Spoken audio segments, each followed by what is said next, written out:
Sound check.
All right, thank you. I call the meeting to order. Will the board secretary take the roll? Mr. Jim Bard. Here. Mr. Dwayne Burt. Here. Mr. Levi Kressler. Here. Mrs. Stephanie Eberly. Here. Dr. Nathan Goetz. Mr. Don Hilbinger. Here. Mr. Fred Scott. Mr. Charlie Suiters. Here.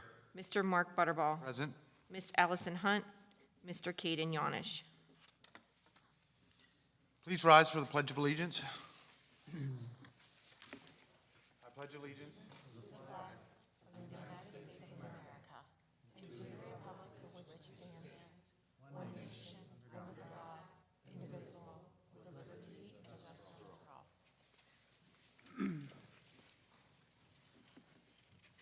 Welcome.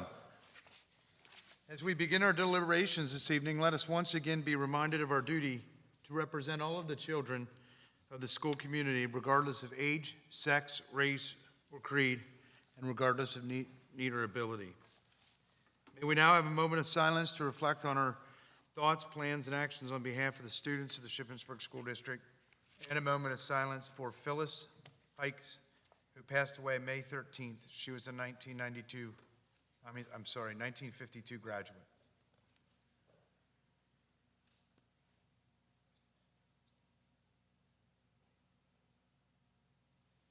Thank you. Move on to the agenda approval. Dr. Suppo, are there any changes or additions to the agenda? I have one change this evening to note. Item 5D, approval of agreement for wireless network services. The administration is pulling that from the agenda. Wait, what? Item 5D. Is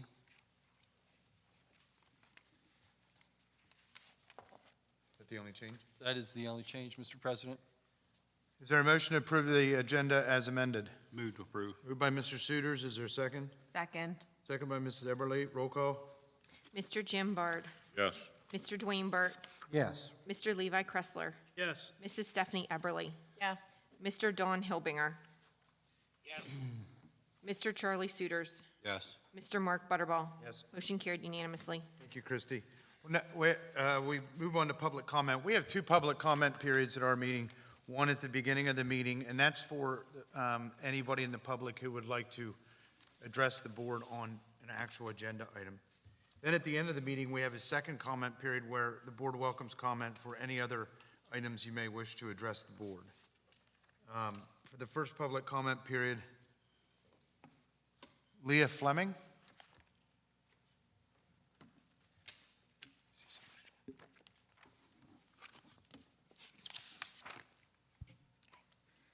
Hi, I wasn't going to speak, but I'm just going to speak real quick. First off, I just want to say, this isn't part of my little thing, but I wanted to say that my kids came back to school this year from me cyberschooling them last year, and they had a great year. So I wanted to say thanks to their teachers. They had Mr. Renninger and Mrs. Wetzel, so I just wanted to say thank you. They did great this year, and I am glad that they came back this year. The agenda item that I wanted to speak on, and just real quick, I did speak with Levi, so I think he's going to cover most of what I wanted to say. I wanted to just ask you guys to possibly not make a decision tonight on the Booster Club addition that they're looking at adding as the wrestling Booster Club. We are not a school-affiliated Booster Club, and we do have some questions and concerns with that we would like to possibly explore. So I know that most of their bylaws, we did look over them, and we just have some questions, and we would like to ask those questions and have some things answered. I know that Booster Club that is being planned does cover most of the school athletics, but since we are not affiliated with the school, some of the things that are being planned for that Booster Club raise a couple questions that our Booster Club would like some answers to. So before that is brought into before it's put into motion, we would just like to have some questions answered, because there are some things that may conflict with our Booster Club. I know it may not conflict with most of them because they are school affiliated, but ours is not. So if we could just have some clarification to some of the stuff before that's created as a Booster Club, we would just like those answers. So if we could just consider that before you make that decision tonight. We'd appreciate it. Thanks. Thank you, Leah. Appreciate your comment. Any other comments on agenda items? Hearing none, we'll move on to reports. Franklin County Career Center report, Mr. Burt. Thank you very much. I believe we have one slide, if we could put that up. The Franklin County Career and Technology Center is offering a limited number of adult education programs this summer. And you can see those there. We're offering forklift operator licensing, a program on Microsoft Office, on plumbing, cooking with your kids, on basic MIG welding, on CNC machining, and nurse assisting certification. The registration deadline for any of those classes, if you're interested, is this Friday, May the 27th.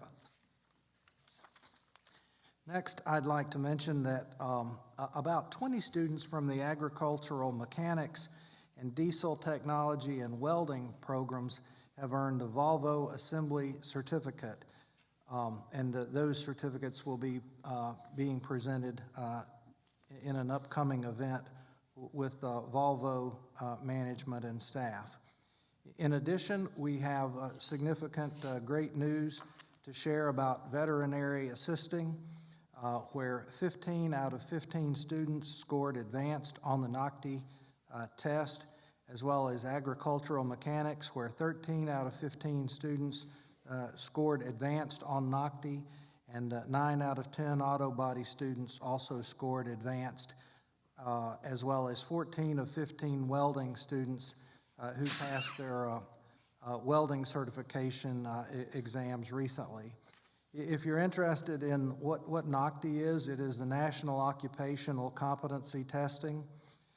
It originated in 1966 as funded by a grant from the U.S. Commissioner of Education to Rutgers University, but today delivers a battery of assessments on standardized tests for students studying career and technology programs in high schools and technical colleges in the United States.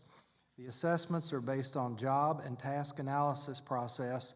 They incorporate input from subject matter experts representing regions of the United States in secondary and post-secondary education, as well as business and industry. The assessments are updated on a regular basis and are aligned with national academic standards for math, science, and language arts, as well as business and industry standards. A number of the assessments are linked to industry certification programs, and there are both written portion of the NOCTI and a field demonstration portion of the NOCTI. In addition, one more item. I'm pleased to report that the Franklin County Career Technology Center has received tentative approval to receive $200,000 under the Department of Labor School to Work grant. The money will be used to train adult and high school students in the precision machining program. And that concludes our report tonight. Thank you. Thank you, Mr. Burt. Board committee reports. Budget Finance Committee did meet on May 16th, and the board met in executive session prior to this meeting to discuss personnel, legal, and contractual matters. Move over to the curriculum report. Sherry? Good evening, everybody. Can you all hear me? I wanted to do a quick presentation tonight just to update you on the comprehensive planning process. So as you guys know, this is our year for comprehensive planning. The plan is due August 30th. We had to take some hiatuses during the school year due to the lack of data that we needed for the Future Ready comprehensive planning portal. But I'll go over that as we go through. So just to review the comprehensive planning process, we have a committee of about 25 people that have representatives of administrators from each building, teachers from each grade level span, and I have it K-5, 6 to 8, 9 to 12, parents from each grade level span, and then community members as well. The committee, we sent out a survey at the beginning of the year to students, teachers, and parents to get an idea of what the community values for Shippensburg Area School District. So when we got those survey results back, the Comprehensive Planning Committee reviewed those surveys and came up with a district vision, mission, and shared values. And that was completed in November of 2021. The needs assessment, that's where we had to look at the data, and a big part of that data was the Future Ready Index, which I presented back in March when it was released. That's when we were able to start to reconvene again as a committee to look over that data to complete the needs assessment. And then we're now in the goal creation and plan development process of that. So just for a reminder, what the committee created for the mission and vision. Again, this isn't our current mission and vision because it has to be part of the board approval of the comprehensive plan.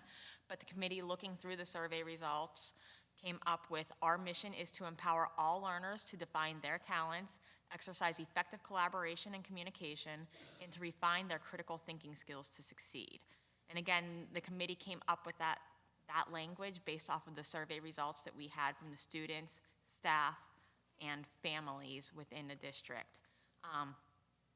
When we met as a committee, the word succeed, they didn't want to define what that is because success looks different for every individual. So we wanted to keep that word succeed in there for the individual to define what that meant. The vision is together we develop well-rounded, collaborative, critical thinkers. We wanted to keep that vision statement short and powerful so people could remember what that vision statement is. When you go through and actually look at visions, if they're too lengthy and wordy, people lose what the translation is. So again, the committee wanted to keep it very short and sweet so we can remember what it is that we are working and striving towards for our students. The shared values, so this is the educational community as a whole for Shippensburg Area School District. So it's the businesses in Shippensburg area, it's the families, it's the students, it's everybody as a whole, what we have as our educational values. So our learning community believes that education is a shared responsibility of students, families, schools, businesses, and community members. We will prepare our students to be future ready through the pursuit of academic and personal excellence while fostering respect, integrity, social and emotional development, and communication. Again, this is all based off of the survey data that we looked at when we surveyed everybody. So then we moved on to the needs assessment process, where we've met on several occasions from March up through the last meeting was Thursday night when we were looking at the needs assessment. For this, we looked at the PA Future Ready Index because that's a big part of the comprehensive planning portal. We also looked at student performance data from PSSAs and Keystones, iReady, IXL, Acadience Math and Reading, and course grade point averages. And the final area that we looked at is PDE's, conditions for leadership, teaching, and learning, to determine the areas of strength and the areas of needs that we have as a district. So we looked over a lot of data, so when I have the actual comprehensive plan, you will see a lot of different strengths and a lot of different needs. This is an executive summary of what those strengths and needs, like even though I have like 20 different things listed, it really comes down to one of these 4 areas of strengths. So overall as a district, we are doing well with growing our students. So prior to the pandemic, our schools that received that growth index, which is our schools that they are a year beyond testing, so Lours, SACE, SAMS, and the high school, when we look at the growth, prior to the pandemic, we were exceeding the state standards for growth. And even last year, we met the state standards for growth. So growth is something that we are doing well here as a district. The only exception that I have for that is in 2019, our SAMS science PSSA score did not meet their growth measure. And 2021, SAMS did not meet the growth measures for math, ELA, or science. And I'll get into that later when we look at needs. All of our elementary buildings in both 2019 and 2021 performed above the state average in ELA. Our career education and work standards, during the 2021 school year, all of our buildings met or exceeded the expectations for this indicator. So that means that our students are collecting portfolio data that is showing that they are engaging in meaningful content dealing with career education and work. And they look at those portfolios for 5th grade, 8th grade, and 11th grade. And then the conditions for leadership, teaching, and learning. When we look at our teacher evaluation systems, we recruit and we retain fully credentialed, experienced, and high-quality teachers. I mean, our teachers here in the district really go above and beyond. They are fantastic. Some areas that we need across the district, our math proficiency is struggling. So we are growing, so we're meeting our expectations for growth in math. We're actually, when a student comes into the classroom, they're making more than a year's worth of growth, but it's still impacting our our proficiency is still being impacted.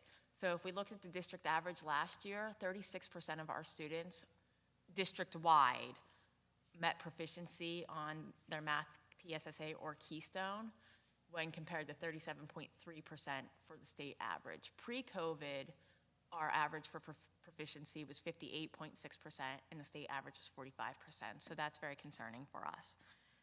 Attendance is something else that is concerning for us. During the 2019-2020 school year, which is what the 21 Future Ready Index data shows, it's always a year lagging. All but one building fell below the 94.1% for regular attendance. So regular attendance is defined as students who attend 90% or more of the school year when they've been enrolled in the school district for 90 days. So right there, that means roughly 6% of our students miss more than 18 days a school year, because that's 10%. So that's something that's very, very concerning for us as a district, when 6% of our students are missing more than 18 days a school year. And then the meeting annual growth expectations. So even though we're doing well as a whole for growth as a district, looking at the middle school last year, the middle school did not meet the statewide standard for growth, which is rated as 70. In ELA, they got a 50. They got a 57.7 in math and a 50 in science. So again, that growth, we're doing great K-5 in 9 to 12, but last year the middle school slagged a little in growth. Now, I will say prior to the pandemic, ELA and math at the middle school were meeting their growth expectations. And then some other areas of need. According to our Acadience reading and Acadience math data, when we look at K-5, our Tier 2 and Tier 3 interventions are showing limited success for student learning. So what that means is, for example, this year, when we look at MTSS, the way the framework is set up is 80% of your students should be successful with core Tier 1 instruction. 15% of your students need a little extra support. We call that Tier 2 instruction. And then 5% of your students need intensive support, which is called Tier 3 instruction. For our incoming kindergarten class this year, we had 56 students come into kindergarten at Tier 3 instruction. After a year's worth of instruction and receiving other interventions, we have 47 in Tier 3 instruction. So we haven't made that much gain to get those kindergartners that came in on Tier 3 instruction out of Tier 3 instruction. For those students who came in a Tier 1 instruction, being supported by the core, we maintained 80% of them, actually for the most part, 90% of them have been being maintained at core. But the kids who are coming in not at core, our Tier 2 and Tier 3 interventions aren't working well to get them up to core, so that's concerning to us. And then when we looked at the conditions for leadership, teaching, and learning, we scored as not yet evident in establishing and maintaining a focused system for continuous improvement and ensure organizational coherence. So we have pockets of success in that area, but systemically, we can't say that we are operational or even have evidence, like moderate evidence systemically that that is working for us. So that's an area that we have to work at to make sure that we're focusing on continuous improvement and organizational coherence where we all know where we're going as a district. So where do we go from here? What's next? So based off that needs assessment data, we are going to establish SMART goals that we are going to work to try to accomplish over the next 3 years. Once we have those SMART goals, we will go to Pennsylvania Departments of Education's Evidence-Based Resource Center. So they basically say, these are strategies that you need to choose from to help meet your SMART goal. The entire plan will be on for proposal at June 27th's board meeting. It will be on public display for 28 days, and then I will come back on August 8th for a board approval of the plan to be submitted to PDE no later than August 30th. Are there any questions? I don't know if it's a question, but more comment. The school attendance, of course, is concerning. I'm going to take the glass half full and hope that our attendance was down, obviously because of COVID guidelines where, kids were quarantining. Maybe they weren't sick, but a parent was sick. But also, I know it impacted me was like if my daughter had a fever, she had to be out then for 24 hours without. So I think that also, as a parent, she missed more school than I would have liked. But that kept her out. And also, I think people erred on the side of caution. And, if you're sick, stay home. So I'm hopeful that our attendance records will, of course, come back up to where they were prior to COVID. I am hopeful of that, but remember, this is a year lagging, so this is 2019-2020 school year. So Okay. we were in regular attendance until March 13th of 2020, and after that, I don't really think we were keeping daily attendance. Okay. Gotcha.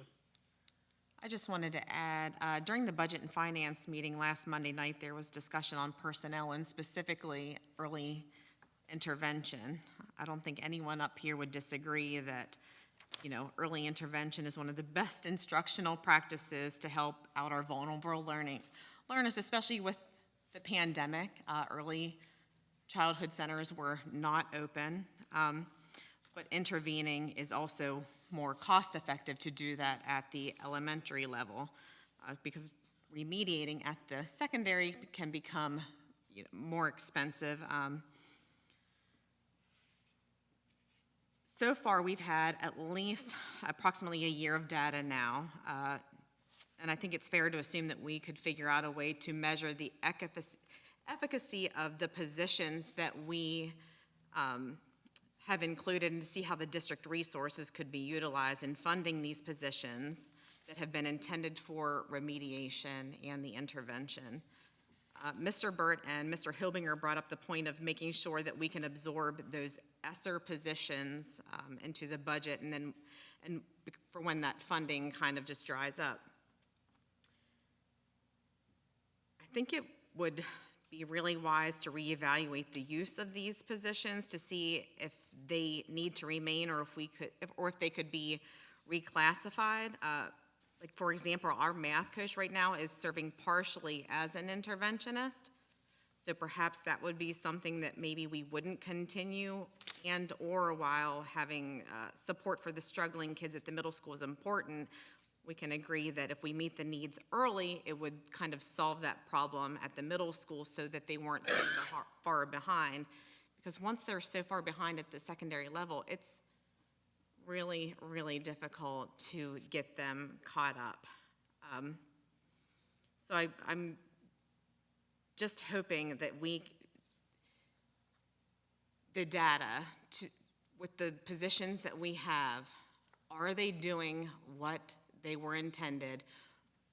From the presentation, the early intervention is where we really need to focus on because that is important because that ultimately benefits all of our students because if it begins at the elementary level, it's going to carry them to the middle school level. And how many students is the math interventionist at the middle school reaching or supporting when that job is split in half versus if we put that in other positions at the elementary level to support, because we know with the closures and the pandemic and already students being not on level to support that. So I can speak for the K-5 instructional coaches, the literacy coach and the math coach. When we look at the impact that they're making, they're helping our classroom teachers enhance the quality of core instruction, but also enhance their instruction to help with those Tier 2 and Tier 3 interventions. So this year was year one of just focusing on core instruction, of how they can enhance that, so we're not losing kids from core and having them fall down the tier 2 and tier 3 instruction. So with that, now next year they're going to be focusing on how our classroom teachers can help with their tier 2 instruction to support that. So the reason I'm saying our classroom teachers doing it, if we look at just the incoming kindergarten class that we had this year, in ELA, 56 students tested into needing tier 3 support. If we looked at first grade, there was probably another 70 students or so needing tier 3 support. So looking at those two grades across the district, you're already talking about 120 students that need intensive support.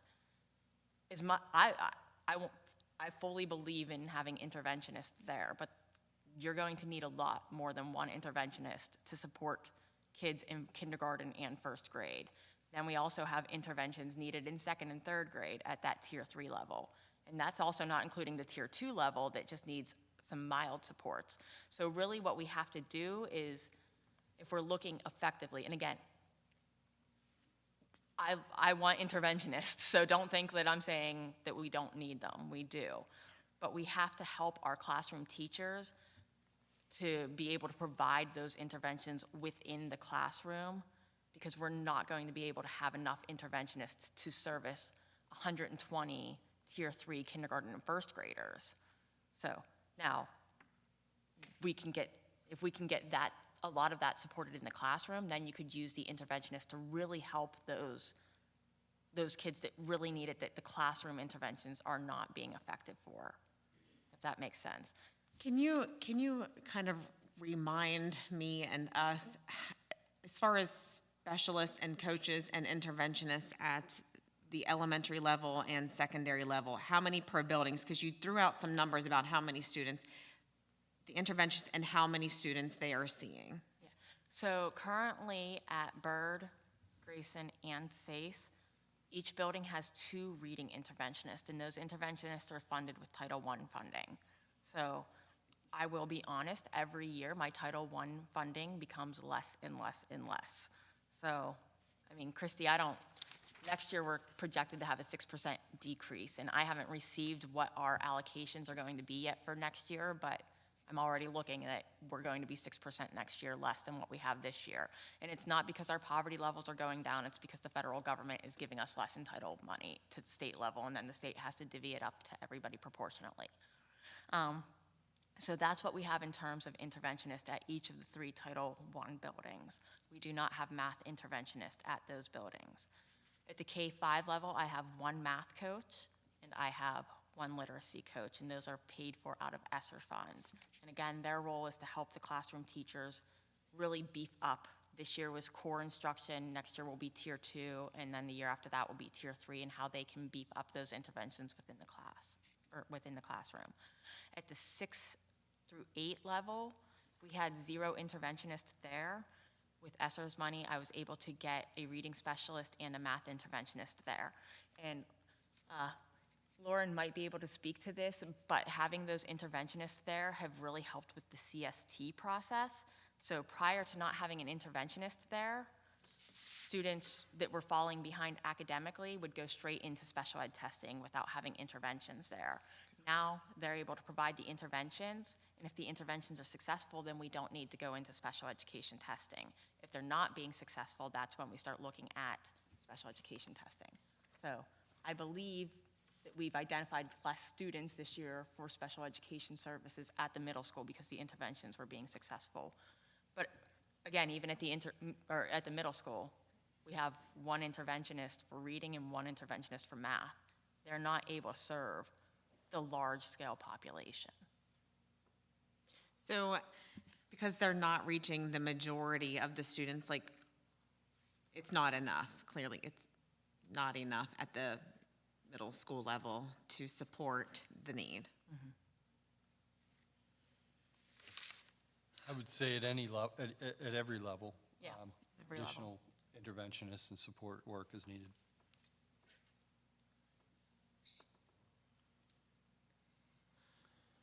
And I believe I clearly heard you say you don't need 1, you need multiple. I mean, realistically, if we were looking fairly at how things were split. So a couple years ago, when we received the virtual coordinator positions. The high school virtual coordinator had a caseload that was too high. That was their full-time job, was virtual coordinator. The elementary, the K-8 one, at that point in time, I only had about 20 students in virtual learning, so Keola at that point in time. Her numbers have gone up drastically. But when she was first hired, she was going to be half-time math interventionist, half-time virtual coordinator. With being a half-time interventionist, when we tried to split up her time between Byrd, Grayson, and the intermediate school, it was going to be completely ineffective. So we focused her. I couldn't give Byrd an interventionist and not Grayson. So we focused her time at the intermediate school. And it was successful when she had the ability in her schedule to do it.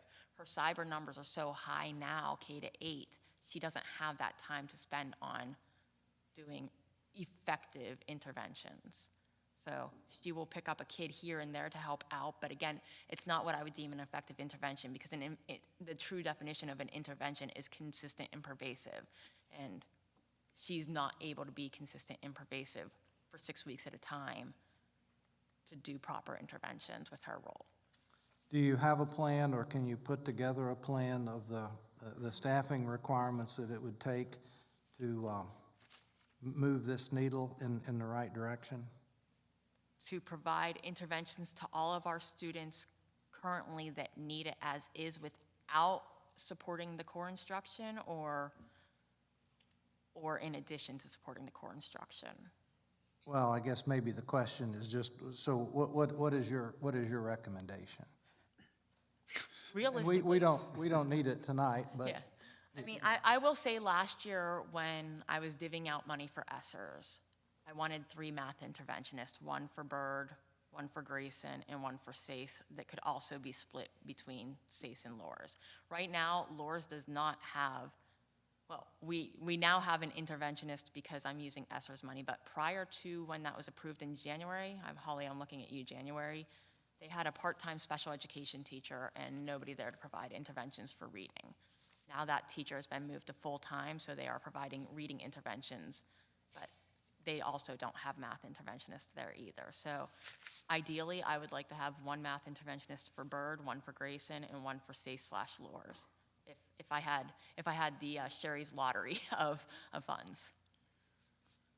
I definitely appreciate your presentation. I just wanted to bring that up because I know we're in the budget and planning season, and every decision comes down to money, and I want to ensure that we are definitely investing in the proper areas and what we are currently funding to ensure that it's working, like that it makes sense, or do you kind of reclassify a certain position to somewhere else to get the biggest bang for your buck? Like, we want to reach as many students as we can, and splitting a position in between at the secondary, like, great things are coming from it, but in a perfect world, I really would like to relook at that again. And Well, I do think it's important to note that, since you brought up the word budget, I did talk to Dr. Moyer prior to the meeting, and he's gonna be sending out an email to have another Budget Finance Committee meeting prior to adopting the final budget, because we do have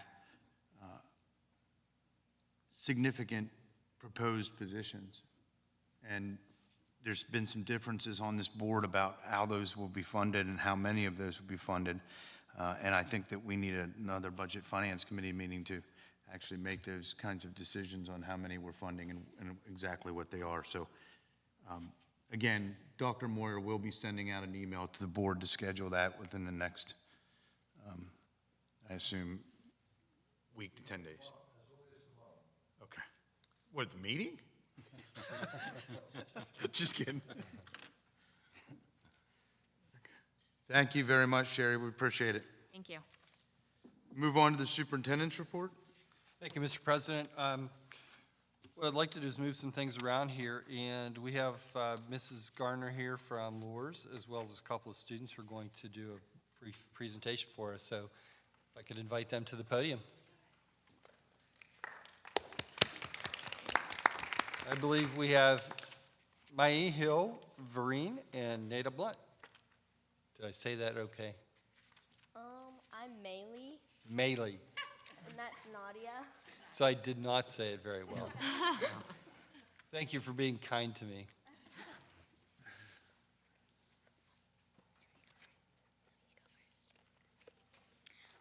Well, hello, my name's Nadia Blount, and this is our presentation on the highlights of G Blues in this 2022 school year. Coins for a Cure. This year, G Blues participated in the Relay for Life, which we called Coins for a Cure. In this fundraiser, students brought in different coins throughout the week. It started with pennies and ended with dollars on Friday. Our school goal was $500. We almost tripled that amount with $1,377.84. Teacher Impact. This 2022 school year, Miss Root, our 5th grade teacher, was nominated for the WITF Teacher Impact Awards. She was one of the 7 winners chosen. Congratulations, Miss Root. She will be honored tomorrow evening in Harrisburg. It will be aired on WITF on June 23rd. Morning announcements. Last year, our art teacher, Mrs. McClay, collaborated with the 5th grade class to start the G Blues News. This year, we added on by adding morning announcements. We announced birthdays, inspirational quotes, jokes, riddles, and important events. Later, we started adding 4th graders. Spirit Days. This year at G Blues, our school formed a student-led spirit team. To join the spirit team, you had to be in 3rd grade, 4th grade, or 5th grade. One of the things we did was voting for Spirit Days. This year, our school had Donut Day, Crazy Hat Day, Learning Outside Day, Kindness Day, Book Character Day, and Pajama Day. We tied Learning Outside Day with Camp Grit. Also, on Donut Day, we used the quote, "Sprinkle the world with kindness." Camp Grit. It has been a G Blues tradition to visit Camp Penn every year to continue lessons outdoors. This year, due to COVID-19, we had to adapt our ways, so we hosted it on the SU campus. Some of the lessons included learning about trees, ropes course, and macroinvertebrates.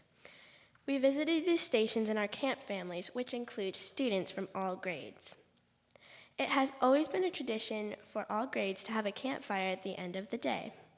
We ended the 2nd day with field day activities, which is a new tradition. Race for Education. Race for Education is a fundraiser that G Blues PTO started 7 years ago. In order to fund the spring G Blues field trips, which include the Whitaker Center, Harrisburg, Capitol, Hershey Zoo, and Camp Grit. Due to COVID, we were unable to have it last year, but this year it was held on the SU campus. My memory. I have had the most amazing time at G Blues, and I have lots of great memories, but I had to choose only one, so I chose one of my first memories. This memory starts in kindergarten. I remember every morning I would walk into kindergarten. Mr. Z would always warmly greet me with, "Nadia Komenich." He also taught me to treat everyone with kindness. And those of you who don't know who Nadia Komenich is, she was a Russian gymnast who scored a perfect 10 on her gymnastics routine. My memory. These past 5 years at G Blues have been a huge part of my life. One thing that I remember that will always make me laugh is a memory from 1st grade. In 1st grade, when we would have read aloud, Mrs. Sir, our 1st grade teacher, would pick 2 people to sit on the bench and 1 person to sit on the turtle stool. The bench was nice, but everyone wanted to sit on the turtle stool. Sitting on the turtle stool made you feel so happy that Mrs. Sir chose you. The part that will always make me laugh is that the turtle stool hurt so much when you sat on it, but still everyone wanted to sit on it. Thank you so much for letting us share some G Blues highlights this evening.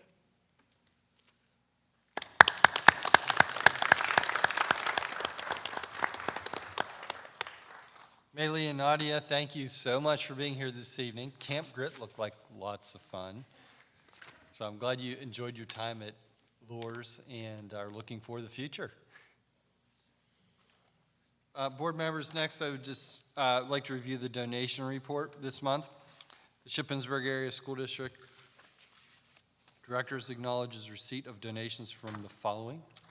The Kiwanis Club at Shippensburg, a $2,000 monetary donation to purchase books for use in the library at the intermediate building. Compass Group, Chartwells, a $2,500 monetary donation for the 2022 school year to be used as scholarship monies as defined by the food service agreement. VFW Auxiliary 6168, a $50 monetary donation to support the Shippensburg Area Middle School PBIS program. And Special Olympics Pennsylvania, Inc., a $1,000 monetary donation for the 2021 winter season interscholastic unified sports coach bocce ball at the Shippensburg Area Senior High School. And board members, next I would like to invite, we have a couple of guests here from SiteLogic, Melissa Colstock and Andrew Zwally, and I would like to invite them to the podium. We have item 4I regarding a multimodal transportation grant for approval this evening. They're going to provide us with a brief background on the grant.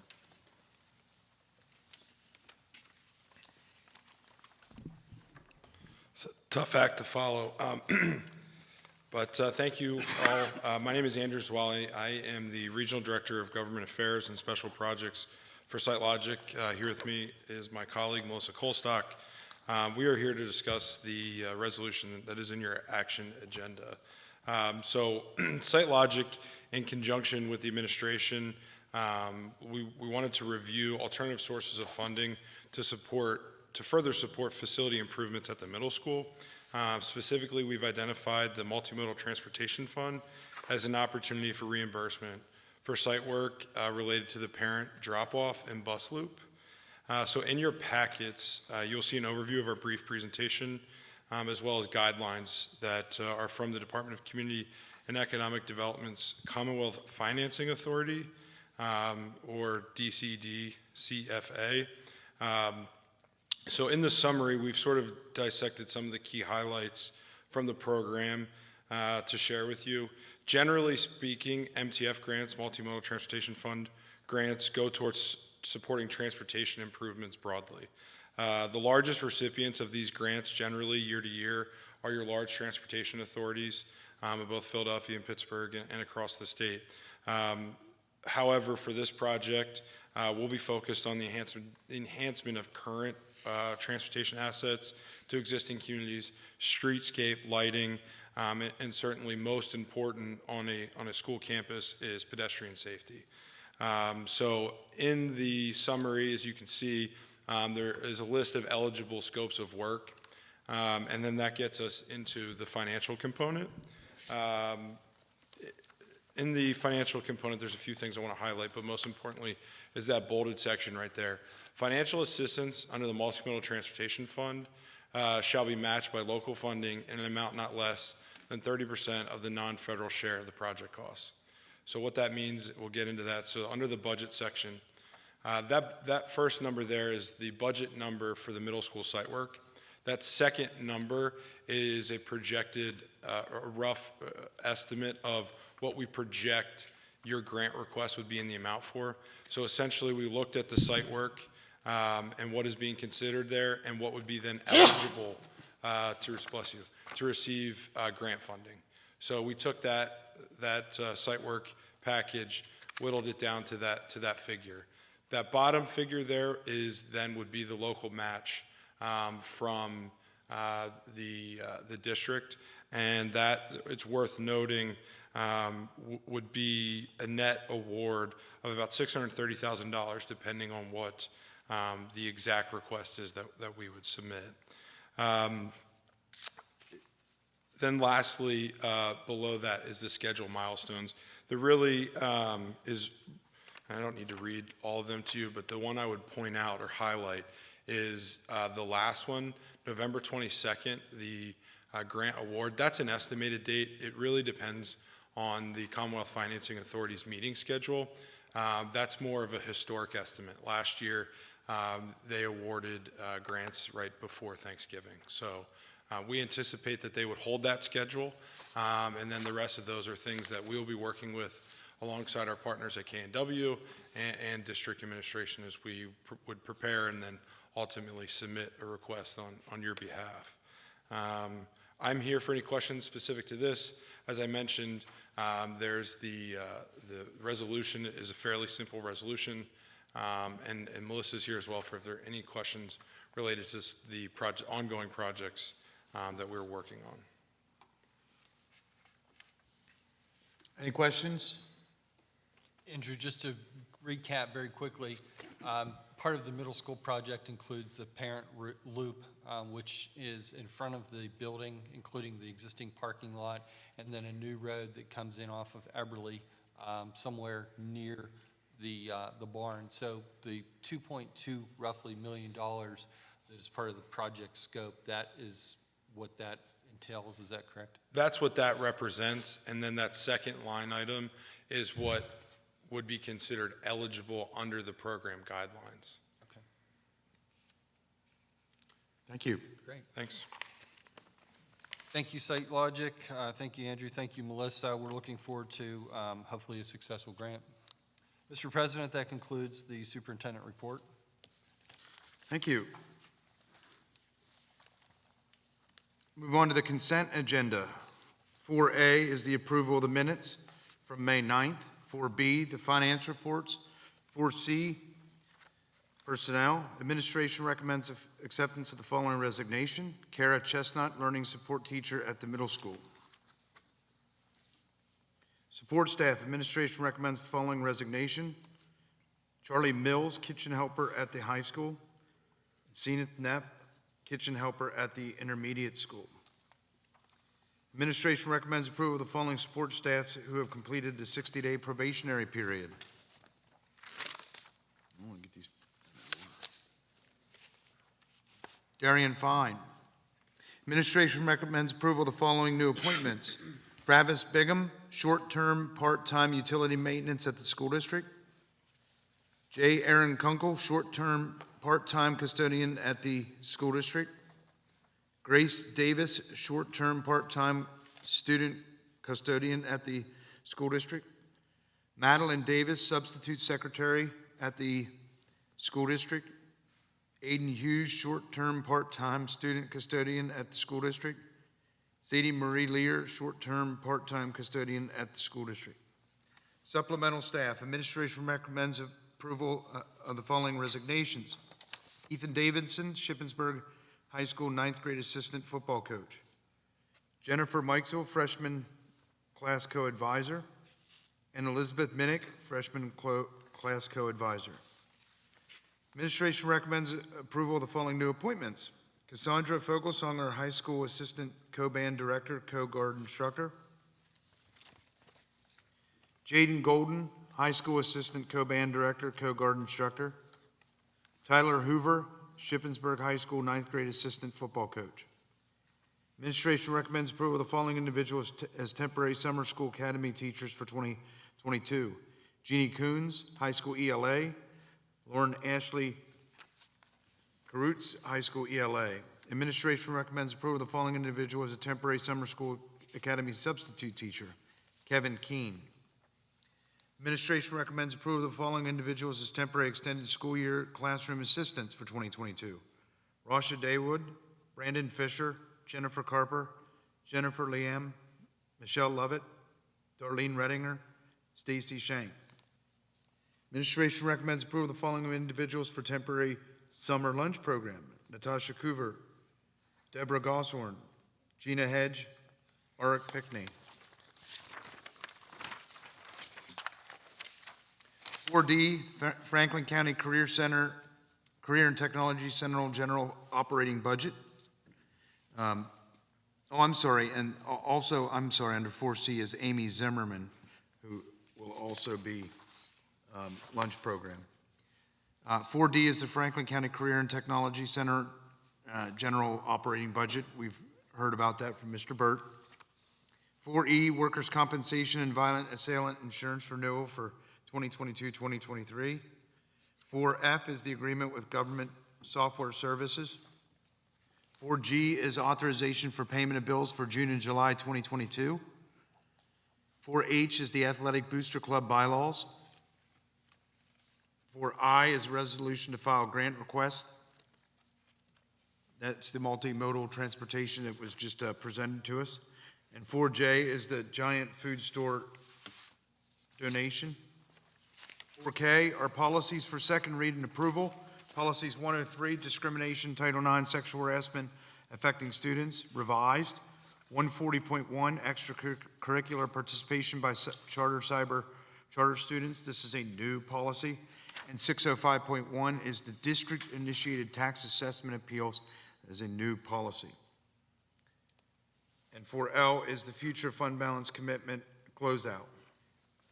Would any member of the board like to take any of the consent calendar separately? Yeah, can I get 4H separately?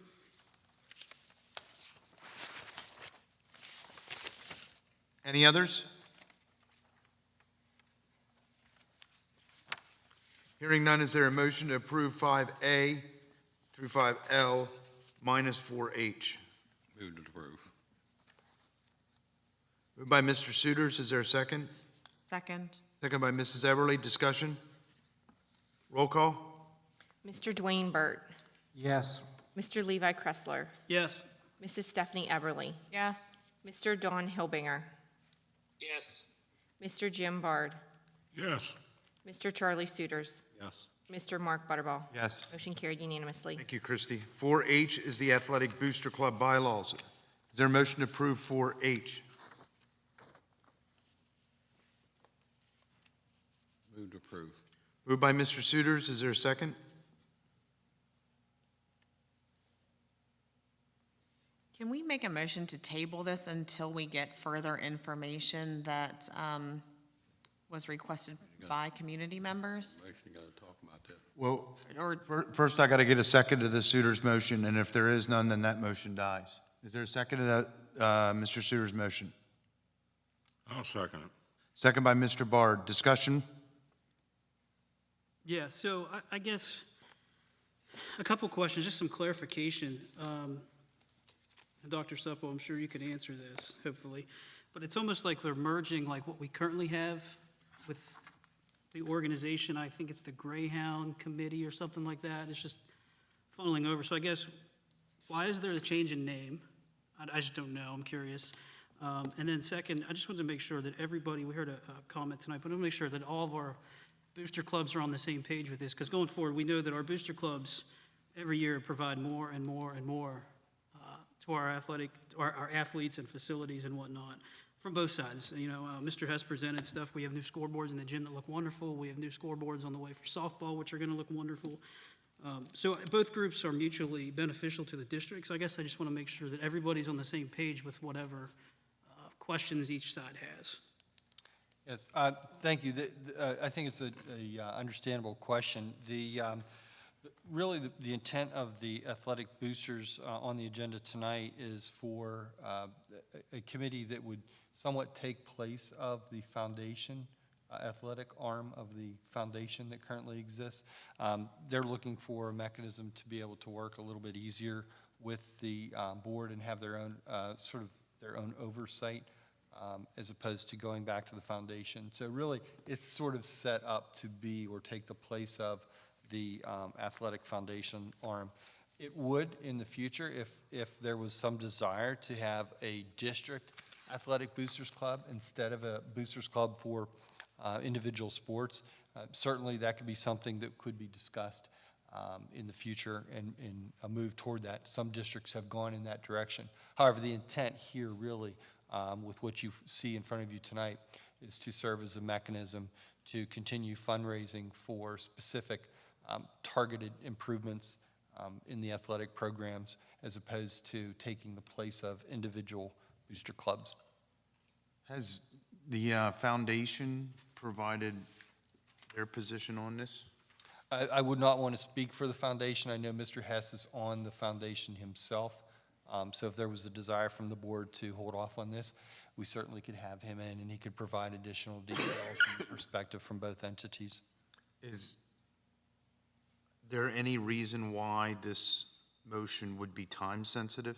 I do not believe so. Does this also require like a policy change? Because some of this goes strictly through the athletic director. Like, does the flow change that this would also change policy? I don't believe that there are any, there would be any effects to the current policy. However, again, as far as oversight, if the board was interested, there certainly could be modifications made to policy. As indicated by Mr.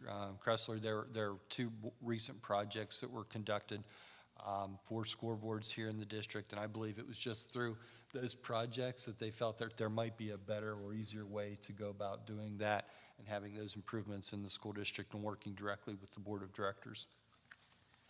Well, I would say this, I'm not against anything per se, but I believe that more information on this could be helpful, and perhaps more consideration on this as well. Yeah, what would change for their working with the board? Because the board still got to approve all the projects anyhow.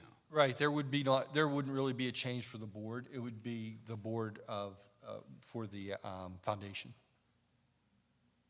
It would not be involved, whereas now the athletic group has to go to the oversight of the foundation. Well, who's going to have oversight? I would like to change my motion, table this till we get more information.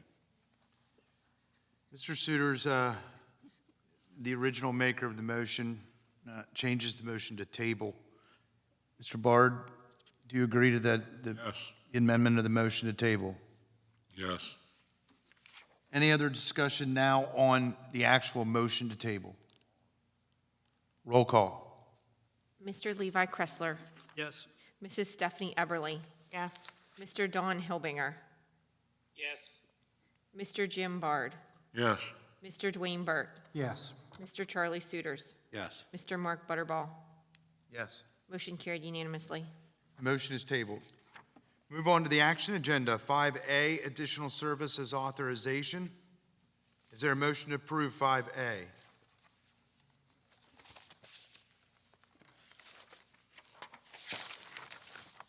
So moved. Thank you, Don. Second. Motion made by Mr. Hilbinger, second by Mr. Suiters. Discussion? Roll call? Mrs. Stephanie Eberly, Yes. Mr. Don Hilbinger, Yes. Mr. Jim Bard, Yes. Mr. Dwayne Burt, Yes. Mr. Levi Kressler, Yes. Mr. Charlie Suiters, Yes. Mr. Mark Butterball. Yes. Motion carried unanimously. Thank you, Christie. 5B is the designated fund balance request. Is there a motion to approve 5B? Move to approve. Moved by Mr. Suiters. Is there a second? Second. Second by Mrs. Eberly. Discussion? Roll call? Mr. Don Hilbinger, Yes. Mr. Jim Bard, Yes. Mr. Dwayne Burt, Yes. Mr. Levi Kressler, Yes. Mrs. Stephanie Eberly, Yes. Mr. Charlie Suiters, Yes. Mr. Mark Butterball. Yes. Motion carried unanimously. Thank you, Christie. 5C is Step Into Science Summer Camp slated for July 11th to July 15th. Is there a motion to approve is there a motion to approve 5C? Move to approve. Moved by Mr. Bard. Is there a second? Second. Second by Mr. Suiters. Discussion? Roll call?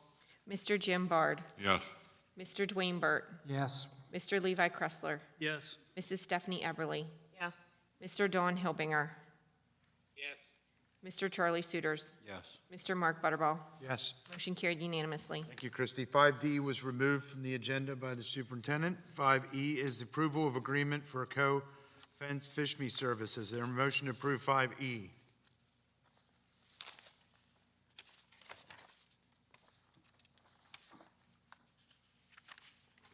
Hey, Dawn, you want to help me out here? So moved. Motion made by Mr. Hilbinger. Is there a second? I second it. Second by Mr. Bard. Discussion? Roll call? Mr. Dwayne Burt, Yes. Mr. Levi Kressler, Yes. Mrs. Stephanie Eberly, Yes. Mr. Don Hilbinger, Yes. Mr. Jim Bard, Yes. Mr. Charlie Suiters, Yes. Mr. Mark Butterball. Yes. Motion carried unanimously. Thank you, Christie. Move on to the discussion agenda. For purposes of organization, those items on our discussion agenda will appear on the next action agenda for approval. Oh, okay. 6A is the special education plan. Lauren, come on up.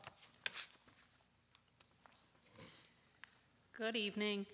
Just a quick overview of the district special education plan. It is a tri-annual document that is actually due this year on July 30th. So obviously it's present in front of you as a discussion item for this evening. Simultaneously, well, following the meeting this evening, if it's agreeable, it will also be sent out to the district special education planning committee for their review. Once approved by both parties, of course, will be for public review and then for approval. So, general overview of the plan itself is some district demographic information in terms of our special education numbers. At the time of the submittal of this plan, we currently servicing 677 students in the special education department. That does not include students who have gifted plans or students with 504 plans. That's roughly 19.8% of the district population. Just some general information. The district, the special education department largest growth occurred between December 1st, 2020 and December 1st, 2021. Not surprising. And we grew by 40 students. Between December 1st, 2021 and March 28th, 2022, we've already grown by 44 students. So in 4 months, have already surpassed our largest annual growth to date. The plan also, we review the district's indicators in terms of any compliance monitoring that has historically occurred, and then if necessary, we identify necessary action plans for each one of those indicators. We review disproportionality data in terms of our student demographics and would identify specific plans if necessary for those students. And then in the plan, we review how we identify our students who are eligible and in need of special education services. As a district, we're currently using the discrepancy model for that. We review all of our out-of-district placements and contracts.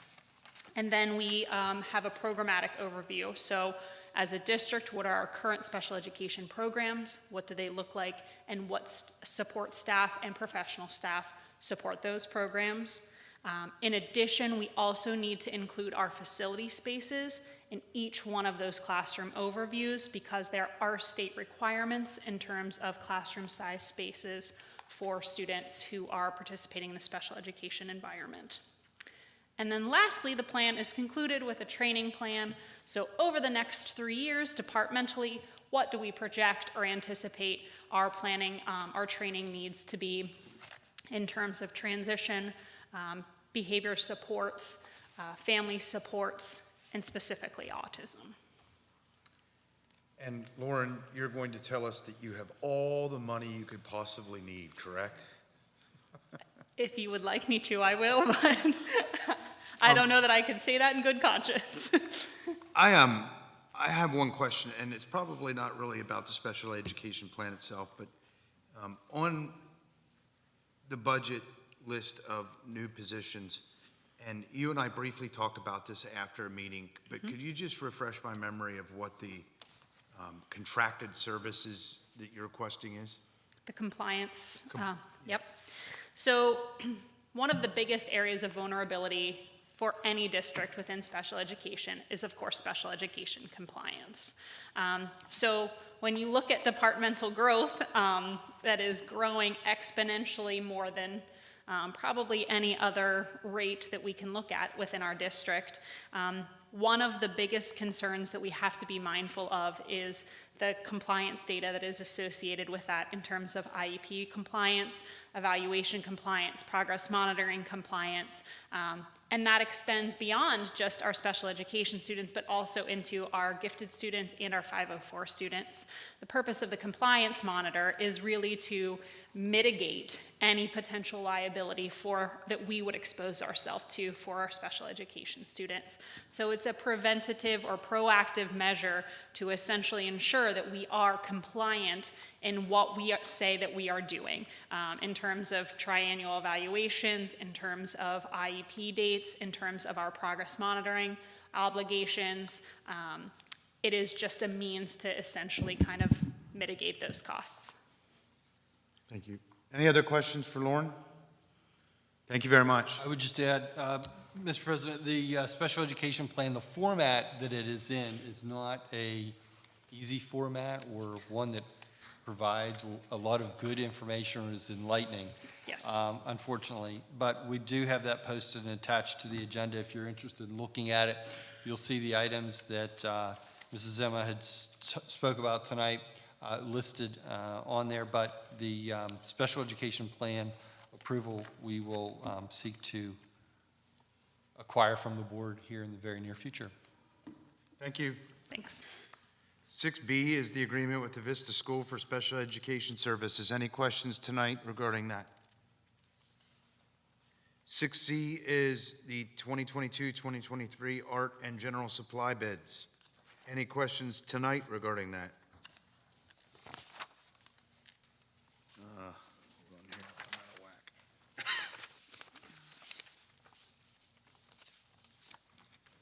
6D is policy discussion. The following policy is being presented for first read and discussion. 916, volunteers revised. Since it is the first read, I do have just a simple question of what is the revision? So at the last board meeting in my absence, we had this policy on for review, and it was the policy that was posted was incorrect. It was edited and modified, and so it had contained items with regard to tax rebates for senior citizens and volunteerism here in the school district. So that has been removed. The policy, as it was reviewed by the policy committee, is now what's posted. I felt the cleanest way to do that was sort of start back over again, add it to the discussion agenda for the first read. So if the board would take a look at the policy that's currently presented once again, and if you have any questions, then certainly we'll answer those prior to approval at the next meeting. Any questions? 6E, designated fund balance request. Any questions tonight regarding that? 6F is the approval for future facility dog and donations. Any questions regarding that? I'd like to go back to the camera discussion. Perhaps those could be separated. No question about the domestic water pipe replacement at the intermediate school, absolutely necessary. I wonder what the cost would be to complete the camera projects with the exception of the elementary schools. And with an idea that we would spread that project out further. And to go along with that, Steph and I talked this morning about it. Can we get a cost while we're, entering into a major facilities project? Can we get a cost for what it would be to get the repeater system in our buildings? Yeah, and Mr. President, I did also have another conversation after our last meeting at the Budget and Finance Committee with Mr. Lindenmuth, who, as you know, is our chief of security here in the district, and he has coordinator, excuse me, and he's obviously his involvement with EMS and local emergency responders. He had a lot to say about that. So what I would like to do is include him as part of some information gathering for the board in the very near future. I I have a question on the facilities dog. All right, can we get more information? I know Terry, when she did hers, had it pretty well spelled out, vet bills, everything. I think we need more information on that. Yes, and the reason I added this to the agenda this evening is, again, at the last meeting, there was approval for a club here at the high school, and I wanted to make sure, I wanted to present this to the board so that they were fully aware of the intent of that club to ultimately acquire a facilities dog here at the high school. But absolutely, we can have a brief presentation done with more detail. In fact, we'll have Mrs. Mowry here as well, because the newest member of the school district, Harry, is now with us here at SASD and at SACE. So I'll look forward to everyone meeting Harry for the first time as well. Great. So I just wanted to say something as far as, discussion of a facility dog. I mean, I love dogs, but I also understand not everyone is a pet person or a dog person. And Harry literally just arrived last Friday, so we don't know, are there concerns with students? Are there potential, is there? Allergies. It's very soon to commit to a second facility canine when we haven't had one but barely a week. That is a big decision. And I didn't know that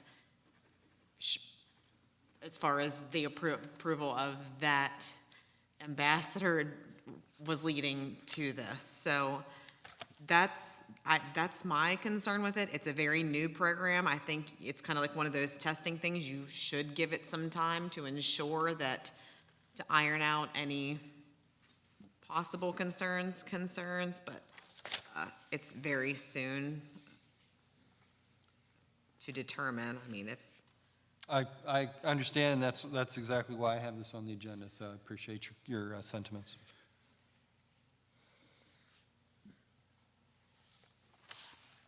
Okay, hearing none others, we'll move on to public comment for the second period.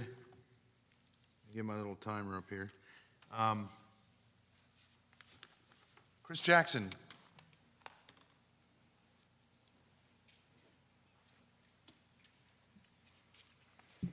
Good evening, everyone. Just two things I was hoping for an update on. Chris, which address? Oh, sorry. Thornwood Road, Shippensburg. Didn't see them on the agenda, so just wanted to know if we have any kind of updates on what's happening behind the scenes and progress with the athletic stadium updates, upgrades that seems to have kind of fallen off the radar the last, at least it's not on this agenda for sure. So the community's interested in hearing that. I don't know if you're willing to give a brief one now. Yeah, Chris, we have a meeting coming up in mid-June. 15th, right? Yeah, and that's where we're going to be talking about how we can fit that into the bond. And really, until we make decisions regarding those two things, we really don't have much more to do until we get those decisions made. And hopefully that meeting will be the thing that will spur those decisions. Okay, and is there public dialogue and reaching out to stakeholders happening between now and that meeting, or is that all to come after that meeting, or? I would assume after that meeting. Okay, so nothing kind of happened until then? Correct. At this point. Great. And then also similar, just update on the superintendent search. Loved seeing the surveys go out to students, parents, I'm assuming staff and faculty and those kind of things too, but didn't see that on the agenda either. And I know the community would love to hear what the workings and status. I saw the posting on the website with, I think, a July 1st deadline for applications and such, but just a few minutes of an update on that would be great. And that's all I have. So do you have a minute to kind of give us just a little I really update? don't. I mean, That's not they're doing the surveys right now. And those surveys will be then presented to the board, and the board will move on into the process, and we'll give regular updates as that all occurs. Okay, great. Right now, the machinery is getting up and working. Great, that's good. And the consultant's playing a role in that, the board's playing a role. Correct. I assume Dr. Suppo's playing a role in just helping move that along and those kind of things, so. Great, and you'll keep us posted? I will. Thank you. I don't know if this was a request for, Oh, that So there isn't Nicole Hill? Oh, I'm sorry. She is, Okay. she left with the students. Okay. And Sherry Reed? Okay. Move on to board comments. Before we take board comments, I want to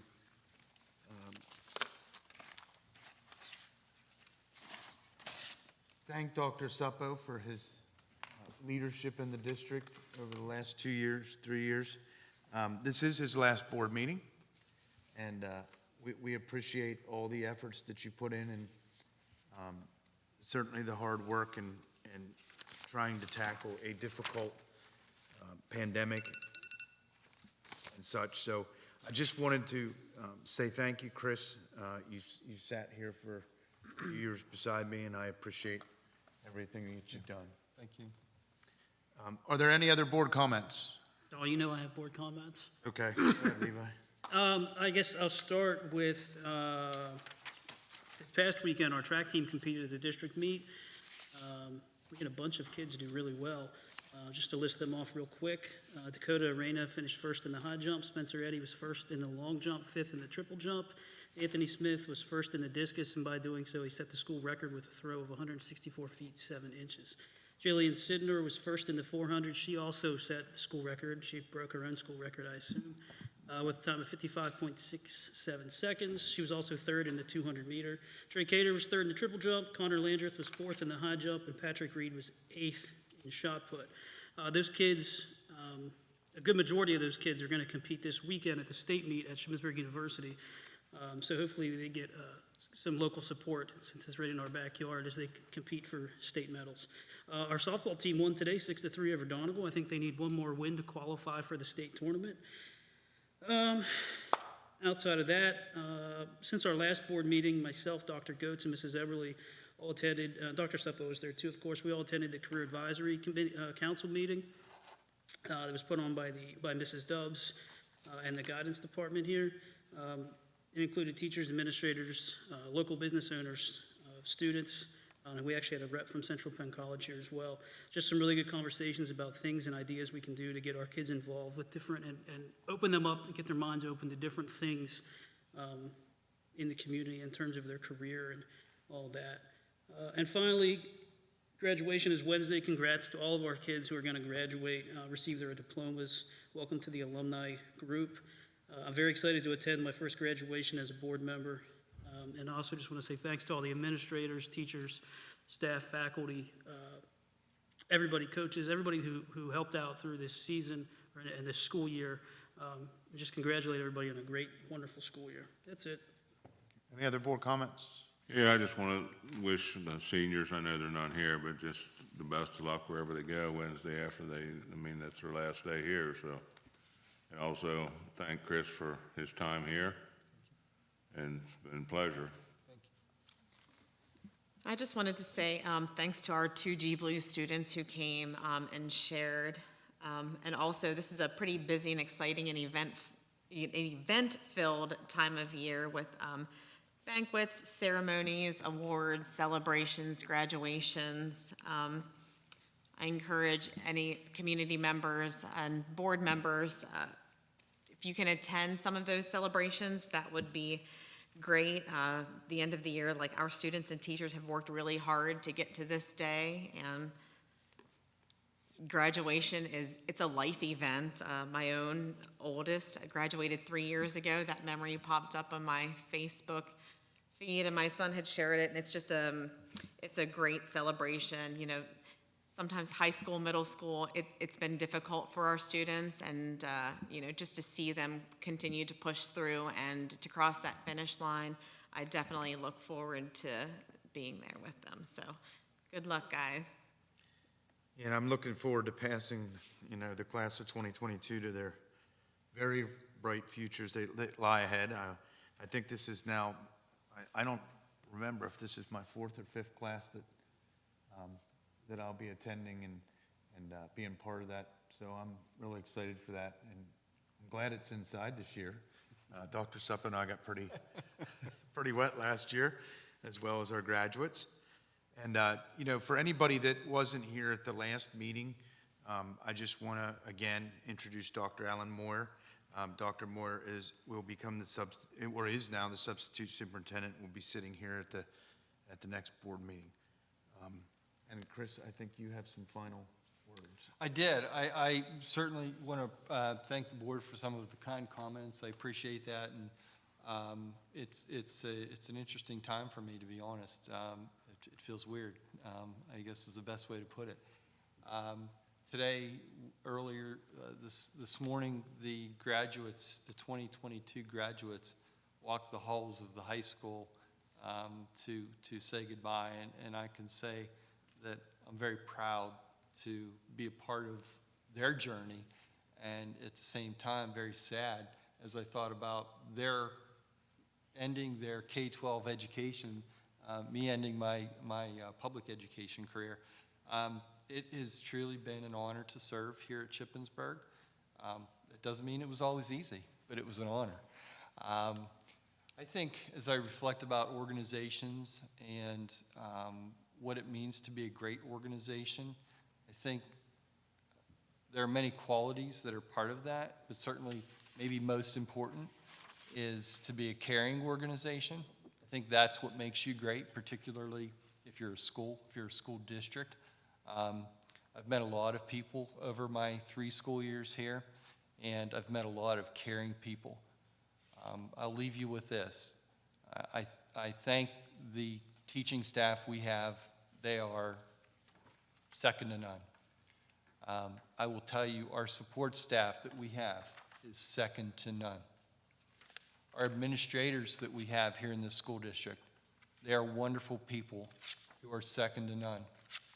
Our board members who provide not only their insight and their experience to guide us through our journey, but also the amount of time that they spend showing their dedication to the school district and the students of this school district it's really admirable. It's been a pleasure to serve with all of you. I mean that. I've created so many friendships, and we've had a lot of good times. We've supported each other through the difficult times, but I'm honored to be here, and I'm honored to have served as superintendent of Shippensburg Area School District. I wish everyone the best and look forward to hearing about the future successes of the school district. The future is bright with the people that I just talked about, our support staff, our teachers, this administration, this school board. Good things will happen, I have no doubt, and I'm looking forward to hearing about them. Thank you.